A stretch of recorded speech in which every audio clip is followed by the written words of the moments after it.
आप सभी को मेरा नमस्कार। आज फिर एक विषय लेकर के मैं उपस्थित हुआ हूँ।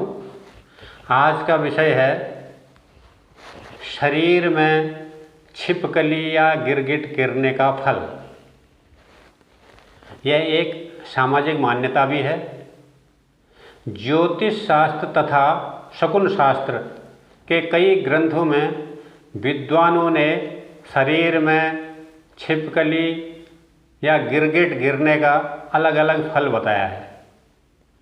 विभिन्न तिथियों व वारों में भी छिपकली या गिरगिट के गिरने को शुभ या अशुभ बताया गया है। अधिकतर सामाजिक मान्यता में भी यह देखने को मिलता है, जिसे कुछ लोग स्वाभाविक मानते हैं और तो कुछ लोग इसे अंधविश्वास की दृष्टि से देखते हैं।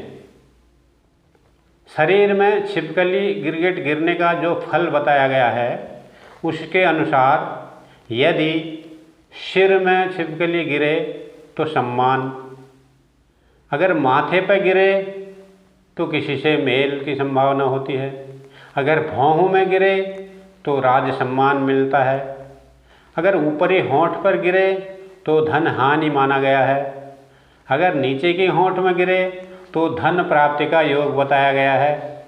इसी प्रकार अगर छिपकली नाक पर गिरे तो रोग बढ़ने की संभावना होती है, अगर दाहिने कान पर गिरे तो आयु की वृद्धि बताई गई है, अगर बाएं कान पर गिरे तो लाभ बताया गया है। छिपकली अगर आँख पर गिरे तो बंधन बताया गया है, और अगर छिपकली दाहिनी भुजा में गिरे तो भय की आशंका, और बाईं भुजा में गिरे तो सुख बतलाया गया है। अगर गले में छिपकलियाँ गिरे तो शत्रुनाश शुभ, और अगर हृदय में गिरे तो दुर्भाग्य की सूचना। अगर छिपकली पेट पर गिरे तो शुभ बताया गया है, और अगर पीठ पर गिरे तो बुद्धि भ्रम नाश, ये बताया गया है। अगर जंघा पर गिरे तो शुभ, और अगर हाथ में गिर जाए तो किसी वस्त्र का लाभ बताया गया है। अगर छिपकली कंधे पर गिरे तो विजय की प्राप्ति, अगर नाभि पर गिरे तो धन का लाभ बताया गया है, अगर कमर में गिर गए तो भी लाभ बताया है, अगर मुख में गिरे तो प्रिय भोजन होगा, अगर दाहिने पैर पर गिरे तो यात्रा, और बाएं पैर पर गिरे तो नुकसान बताया गया है, और पैरों के बीच में गिर गए तो कष्ट संभव ये बताया गया है। इसलिए छिपकली गिरने से एकदम डरना भी नहीं चाहिए। कई लोग देखते हैं अगर छिपकली शरीर पर गिर गए तो उनको बहुत ज़्यादा भ्रम हो जाता है कि अब क्या करें। कुछ स्थानों पर गिरने पर इतने शुभ फल होते हैं, कहीं कहीं पर अशुभ होते हैं।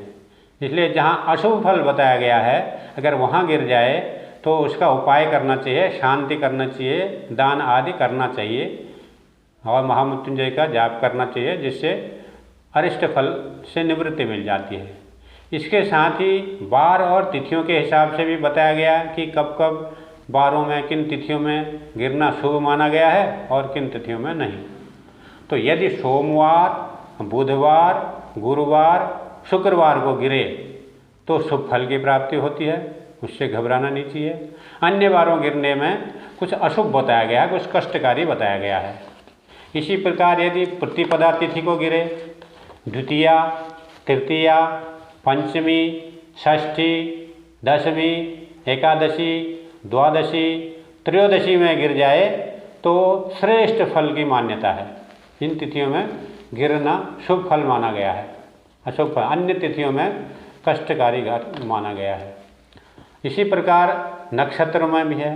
पुष्य नक्षत्र है, अश्विनी है, रोहिणी है, मृगशिरा है, पुनर्वसु है, उत्तरा फाल्गुनी है, हस्त, चित्रा, स्वाति, धनिष्ठा, शतभिषा, रेवती, इन नक्षत्रों में अगर छिपकली या गिरगिट शरीर पर गिर जाए तो वह शुभ फलदायक माने गए हैं, अन्य और नक्षत्रों में अशुभ माना गया है।